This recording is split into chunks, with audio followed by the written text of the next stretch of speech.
Hello and welcome. It's Aaron here at the Battle of Prestonpans Museum in East Lothian, bringing you the Riggonhead March, a new talk as part of our Beyond the Battle research project supported by Historic Environment Scotland. The purpose of the talk is to explore why, where and how the Jacobite army on the night of the 20th to the 21st of September made its flanking march that brought it onto the field which would become Prestonpans battlefield. We want to know what happened and where it happened so that we can see how it relates to the landscape of the battlefield today.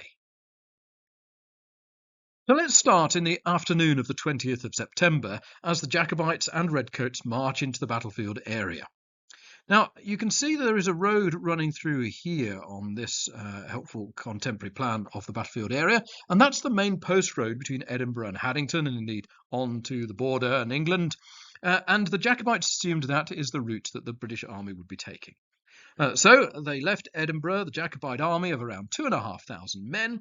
They crossed the River Esk at Musselburgh over the old Roman bridge, and then passing Inveresk village, they actually came off the road in order to get onto the higher ground of Folside Ridge. That's the blue line, the blue arrows, as they moved towards Bursley Bray. That meant that they were approaching Tranent, with the expectation that they were up on the heights and would be blocking the further passage of the British army. The British army, however, was using a different road. They'd come out initially of Haddington using the post road, but then had deliberately dropped down onto the old road, which comes through here, which runs through the coastal plain. And they believed that that was a much less difficult landscape. It was more open, it was flatter, fewer enclosures, and more suitable to their advantages. The British army also has around 2,500 men, but they have considerably more cavalry, over 700 mounted dragoons, and they have artillery as well and better disciplined, trained infantry, relying on firepower for victory. So they wanted an open battlefield. So at 1 o'clock or thereabouts on the 20th of September, we have our British army deploying on the flat open space west of Seaton and east of Preston. And we have our Jacobite army up on the heights above, deployed at Bursley Bray. In between those two armies is an area of land known as the Tranent Meadows, this area here indicated in yellow. And that is a very important area for what comes during the course of the rest of the afternoon, because the Tranent Meadows are extremely wet. You can see this diagram there that was done by Paul Younger in a paper specifically about how water and water in the landscape has influenced the battles of Prestonpans and Flodden. And you can see there that as you come down the ridge, the water table meets the land there. There's groundwater discharge, and that creates a very marshy, boggy landscape. In which, to the north side of which, the battle has to be fought. Because as the two armies face each other, one on the heights and one on the plain, that marshy ground is in between them. Now, there are various things that happen as a result of this. Now, you can see on this plan the British army down in the bottom left corner, moving around during the course of the afternoon at various times as the Jacobites jockey around for an advantage. They thought initially they'd secured the advantage by getting up onto the heights, but having scouted the ground of the meadows, they realised that they were difficult to lead an army across, and not only was there the marshy ground, but there was also on the north side of that a steep-sided drainage ditch, at least 3 or 4 feet wide, which would be a further impediment, of course, to the army's march. The marshes were, in certain places, blotted with enclosures as well, as you can see from the illustration, although those enclosures do seem to move around and change in scale depending on whose map you're looking at. But essentially, as you can see illustrated here, the Jacobites were struggling from their first position, indicated up there at the top, to find a way to get down to the Redcoats in their first positions down here. And so the Jacobites variously looked at going round to the west side and potentially trying to approach from there. But they also investigated the strong point of Tranent Church, from which they're being dislodged by 2 British cannon, as you can see later in the afternoon. This was an important part of the battlefield because there was one passable route, at least, through the marshes, which was the 1722 Wagon Way, which is dominated or could be controlled by that churchyard there. Jacobites, however, became increasingly convinced that the only way they were going to be able to get round to get an attacking position that they could dominate General Cope from was by moving towards the eastern side of Trinent, which throughout the course of the later afternoon and into the evening and night of the 20th, Jacobite army increasingly does. Not putting all of its eggs in a single basket, they do leave the Athol Brigade over on the original position, where they can not only keep the road to Edinburgh open, but can also every now and again pop a few shots off towards Gardiner's house and keep the British pickets concentrating their attention there. But essentially what we have is a Jacobite army that's desperate for a battle but can't find an opportunity to create it, a British army that is reacting on the plain to the Jacobites' redeployments and probes, and also is keen for a battle, but one that's on its terms. General Cope has a strong position fronted by the ditch and the marsh and flanked by enclosures, all except, of course, on his eastern side, the side which was open and most vulnerable. The Jacobite solution to this dilemma comes late in the night, and you can see it in this modern painting by Andrew Hillhouse, who lived on the battlefield and is much missed. This shows the Jacobite army moving around from its position at Trinent towards the flank of the British government's position, moving round to the east. Now, at first glance, their best chance of being able to achieve this was to go quite a long route round that would bring them down near St. Germans and Seaton Palace.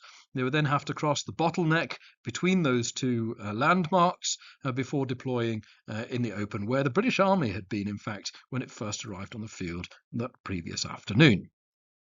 However, during the course of the night, the Jacobite army was provided with information that allowed them to come much closer to General Cope's position and deploy much closer to him so that he would have less time to respond, and crucially, so that they could also avoid those potential bottlenecks as they deployed.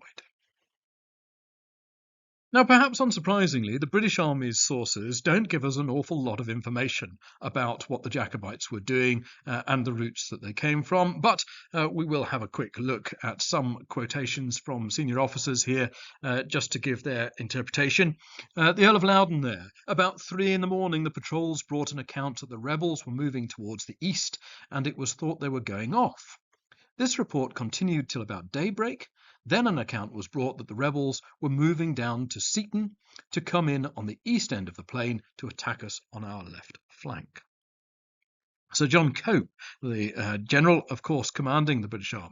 About 3 in the morning, the patrols reported that the rebels were moving towards the east. The report continued until about 4. Then an account was brought us that they were moving northward down towards Seaton to come by the east end of the plain to attack us upon our left flank, upon which I immediately ordered the line to change its situation. Now, those two officers are giving us almost exactly the same account, which, as well as suggesting there was some degree of collusion in the evidence presented to the official inquiry from which these quotations are taken, gives us a consistent impression of how the British Army at least saw what was happening. They were, from 3 o'clock onwards, aware that the Jacobite army was moving, that it was first moving east, and then that it turns northwards, and that it seems to be approaching Seaton. So the British army was aware of this Jacobite motion. It might not have known exactly the route, but it's clear, if we're to take these accounts as true, and I don't see any reason why we wouldn't, that the Jacobite army does not execute this night march without being detected. And the Jacobites, however, are under the illusion that they have. Needless to say, we get more information from the Jacobites themselves in terms of understanding what they did and where. Here's John Sullivan, Adjutant General of the Jacobite Army. If they had an officer that was capable to judge and profit of the advantage they had of us, by the ground that they and we occupied, they could have ruined us that day. For we could not come to them but by 2 defiles between morasses and ponds, where 2 men could hardly go together. If they had only 50 men at each of those passes, or let half of us pass and fall upon us before we could be formed, why, all was over. So this is Sullivan's assessment of the positions on the afternoon and early evening of the 20th of September. He refers to those two defiles between morasses and ponds. He doesn't give us any more than that. One of them we can perhaps assume to be the Wagon Way and its crossing of the marshes near Meadow Mill. The other one is perhaps the Riggonhead defile that the Jacobite army decides to go down. We began to march an hour before day, and happily for us found no opposition, so that we had time to form before the enemy aperceived us. The irregularity of the day before, or the difficulty of the passes, caused a general changement of the order of battle. Our dark clothes was advantageous to us. Another interesting detail here. Firstly, a point I've already made, that the Jacobites were under the misapprehension, in fact, that the British army did not know that they were on the move. And secondly, that reference to the difficulty of the passes, a reference perhaps to the landscape through which the Jacobite army has to move. The search begins for the Riggonhead defile. Over to Lord George Murray then. I told them I knew the ground myself, and had a gentleman or two with me who knew every part thereabouts. There was indeed a small defile at the east end of the ditches, but once that was passed, there would be no stop, and though we should be long on our march, yet when the whole line was past the defile, they had nothing to do but face to the left. In a sense, to turn from a march column into line, everybody just has to turn to their left. So an interesting statement. Firstly, he doesn't give the credit to Robert Anderson, who I'm sure we'll come back to in a moment. Perhaps he is protecting him by not naming him explicitly. But also, again, a little detail. The small defile is at the east end of the ditches. In terms of the march itself, he goes on to say, before 4, the army began to march. That's interesting, isn't it? Because the British army sources say that they marched out at 3, and that disparity is quite consistent across the sources. But perhaps what the British army's scouts had detected was this first manoeuvre described by Murray. The line marched from the left and passed close in front of what had been the right. This was done without the least noise or confusion. And so what's happening here is, because the order of battle is different for the march than it had been the day before, the left wing, the Macdonalds, has to march across the face of the rest of the Jacobite army before taking its position at the van and then heading off towards this interesting, mysterious defile. We turn now to Lord Elcho, and he does name Robert Anderson. There was one Mr. Anderson, an East Lothian gentleman, who said he knew of a road that was upon the right, but as it was a narrow defile, if it was guarded, it would be difficult to pass. Everybody immediately agreed to march that way the next morning before daylight. That's an important point. The Jacobite army was not intending to execute a night attack on the British army's position. The Jacobite army simply lacked the training and experience to undertake such a complex offensive action, especially when the margins between the two armies were so tight. So the plan, as it emerged, was to take this flanking march so that the Jacobite army could arrive on the battlefield and deploy just as daylight was beginning. And so that's the idea. That's why they're leaving in the small hours, so that they can execute the actual battle itself in daylight. Elcho goes on, the first line passed the defile before day without being perceived. Again, and the defile was not guarded. There was one embrasure in a wall, but no cannon at it. As the second line was passing, Sir John Cope fired an alarm gun and formed so as to front the Prince's army, the broad ditch upon his right. So actually, I think Elcho contradicting himself a little here, because clearly the alarm cannon is sounded whilst the second line was still coming through the defile, which means that the front line had to have been detected as it was moving down onto the plain. I now turn to James Johnston, who was an aide to Lord George Murray, and during the course of the Battle of Prestonpans ended up being an aide-de-camp to Charles Edward. Mr. Anderson, proprietor of the march, came to the Prince in the evening, very apropos, to relieve us from our embarrassment. He assured him that there was a place in the marsh where we could pass it with safety, and that he himself had frequently crossed it when hunting. The Prince, having instantly caused the place to be examined, ascertained that this account was correct, and that General Cope, not deeming it passable, had neglected to station a guard there. He caused the army to pass through the place in question during the night, the Highlanders moving along in files without meeting any opposition from the enemy, forming themselves as soon as they came out of the marsh and extending their line towards the sea. Now, I think Johnston is mistaken to call Anderson proprietor of the marsh, but there is some evidence that some Andersons were tenants at Riggonhead Farm at various points in the 18th century. Anderson himself was from Whitborough, but he had strong family connections to this area, including to his cousins at Windygool, just behind Tranent, and potentially, as we say, to those at Riggonhead. So he certainly knew this area, and as Johnston recollected, had used the path frequently when hunting. Johnston's account goes on to describe this moment where we were not yet out of the marsh when the enemy, seeing our first line in order of battle, fired an alarm gun. Corroborating what Elcho tells us, at the very end of the marsh there was a deep ditch, 3 or 4 feet wide, which it was necessary to spring over, and the prince, in leaping across, fell upon his knees. I laid hold of his arm and immediately raised him up. So we have the defile leading us to the ditch and the soft ground around it. So a little bit more detail here. But funnily enough, to get more detail than that, and something that's precise enough for us to start looking at the landscape, we need to actually go to John Hume. He was at the Battle of Prestonpans, but not with the Jacobites, very much on the other side. And Hume, in his later history, which comes out at the very beginning of the 19th century, he gives us more information.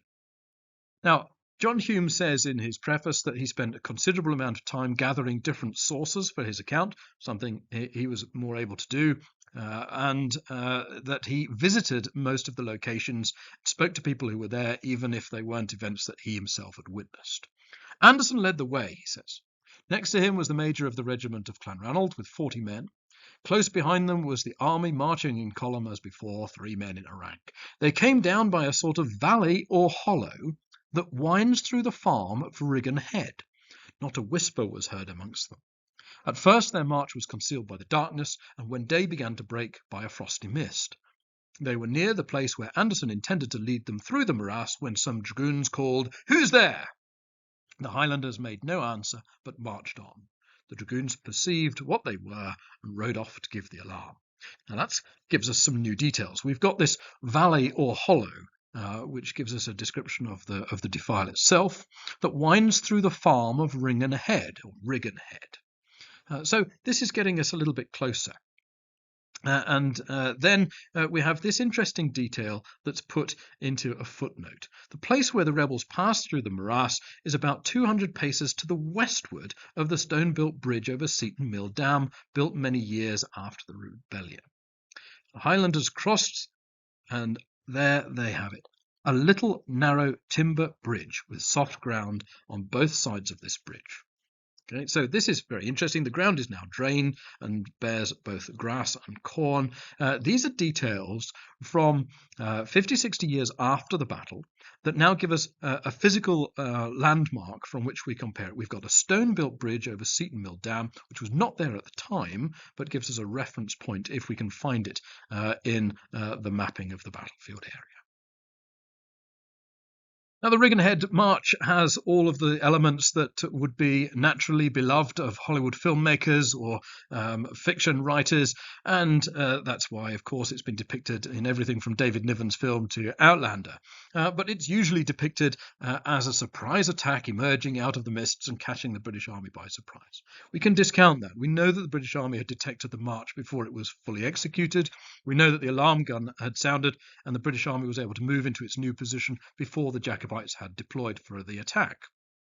To get a sense of what this night march might have been like, some years ago, and for several years, we did, as part of our annual commemorations of the battle, recreate the night march through Riggonhead, although, of course, the landscape has been much altered because of the whole area around where Riggonhead Farm stood was open cast for much of the 20th century. Nevertheless, we did have our reenactors recreate this evocative march, and falling for the disparity between the British and the Jacobite sources, in the first year we even set off an hour too early. But we did arrive on the battlefield once we departed at 4 a.m., just as the sun was starting to come up, And so we got a real sense of that march, and it corroborated what Lord George Murray said, that it takes perhaps about an hour and a quarter, an hour and a half to execute it. Where actually was the route of the Jacobite march? What information do we have that could help inform our march across the landscape? Well, if we go to the contemporary battle plans, we've got a bit of a problem here. We've got lots of detail in this one, for example, that tells us about the British Army's deployments. But as to the Jacobite army, we end up with this march coming through here, through this completely open and featureless landscape. It then crosses past a little morass, as it's called there, or a pond, close to the village of Seaton, that's indicated here, and the Jacobites deploying very close to that village and pond. But that's the only information we're given as to the route. The actual direction through between Trinent and Seaton, as I say, is a featureless landscape. So let's look for some other evidence. And in fact, once you start going through the contemporary maps, you realize two things. Firstly, that many of them are informed by each other. And secondly, that most of them, being informed by British Army officers, do not have any clear understanding of the Jacobite route. And the detail of the plans is always much clearer around the British Army's position. Here again, we have the route of the rebel march, as they call it, but it's through a featureless landscape. There is, however, still that little morass there, and the village of Seaton here, and the Jacobites approaching in numerous columns, as you can see there. Now, that is going to be picked up in many of the other maps too that are dependent upon this one, as we can see. The same things being depicted in the stylized image in the Gentleman's Magazine here. And again, at the other extreme, a more elaborate illustration of it, but still a march over the morasses, down the slopes, and then forming into these long columns that launch their attack on the British Army's position. So still not enough for us to go on. A repeating pattern here in Blakeney's plan. Blakeney wasn't here in person, but he was certainly informed by people with local knowledge, because we've got features like the wagon way and the burial places being marked. But other than the fact that the Jacobite army marches past Seaton, there's no real indication as to the route that they took to the battlefield. It's certainly not enough for us to pin it into the landscape. Other maps, however, do at least give us Riggonhead Farm. You can see it labelled here, with the Jacobite army coming out of Trinent and marching past it, down past the pond or morass that's here, where Seaton village is as well. So we have the farm at least anchored here, so somebody with enough information to actually indicate there is habitation in this landscape through which the Jacobites are marching.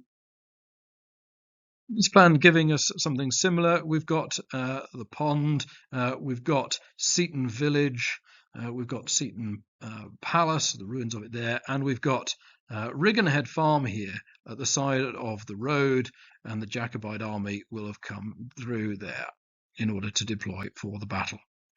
So we're getting similar features starting to appear, although all still quite illustrative and vague. And even John Elphinstone's map, which ostensibly looks like the most detailed in terms of its actual surveying, only really gives us information about the areas that the British Army was familiar with. We still have the Jacobites coming through an open, featureless landscape, but here they are crossing that road somewhere close to Seaton village and the morass. The alignment here seems very odd, but we are at least getting some of those features corroborated again and again. Now, a slightly different map here. This is the one that accompanies Hume's 1802 History of the Rising, published just about within his own lifetime. And he knew this landscape pretty well, not only because he was here in the battle, but he was for much of his life connected to East Lothian, and he had plenty of opportunities to investigate and corroborate this landscape. This is the map that comes in Hume's History of the Rising then. And we can see something a little bit different to what we've seen before. Here we've got the farm at Riggonhead. Just above it we've got Seaton village, and Seaton Castle and Church here. Now, the drainage ditch, which variously seems to have carried water or not, runs through the landscape here. But as you can see, very crucially, part of the Jacobite route, there is this geographical feature depicted close to Riggonhead Farm. And if our Jacobite army were to take its route across the landscape from Tranent down through this feature and then deploy here, then this is their route to the battlefield, as indicated on Hume's plan. Now, it's the only plan that gives us a geographical feature close to Riggonhead Farm that could plausibly be that defile. Let's go back to the detail that Hume gave us in the text that goes with this map.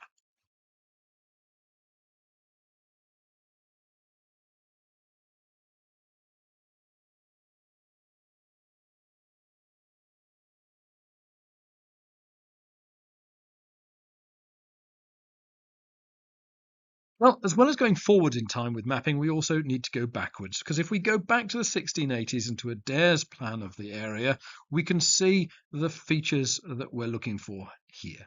We've got Seaton Palace and the adjacent village here. We've then got the pond there and the waterway or the drainage ditch running through here into the marshland. We've also got the road that we know is crossing through here, past Meadow Mill, what will become the track that's parallel to the Wagonway route. And of course, we've got this very, very interesting little crossing here, close to Riggonhead Farm. And since we know that this is before the stone bridge is built, it must be the wooden bridge that Hume is referring to. And therefore, we now have a wooden bridge on the line of that ditch, and we've got a dotted pathway coming to it, passing Riggonhead Farm and out onto the battlefield. And this seems to be the best evidence we have for the line of the Riggonhead March. Now, it passes close by Riggonhead, but not in terms of Riggonhead farmhouse itself. We should be perhaps thinking about the farm and its estate lands rather than the farm as a physical entity in the landscape, a structural entity.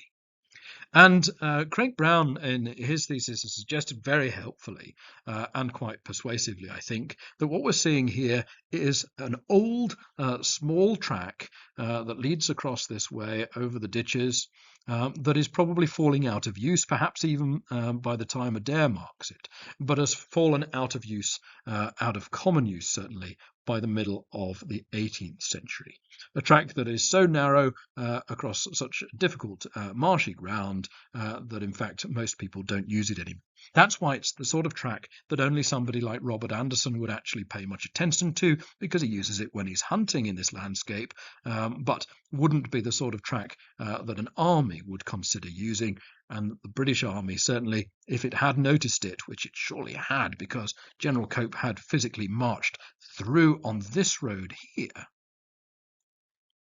then his assumption must have been that it was not a suitable crossing point and not one that needed to be physically guarded. Now, that might sound like an oversight, but we've already established that Cope's picket patrols did detect the Jacobite movements. So they were able to detect the Jacobite movements even though they hadn't got a permanent picket posted at this position. Let's then move forwards in time again, moving through into the middle of the 19th century.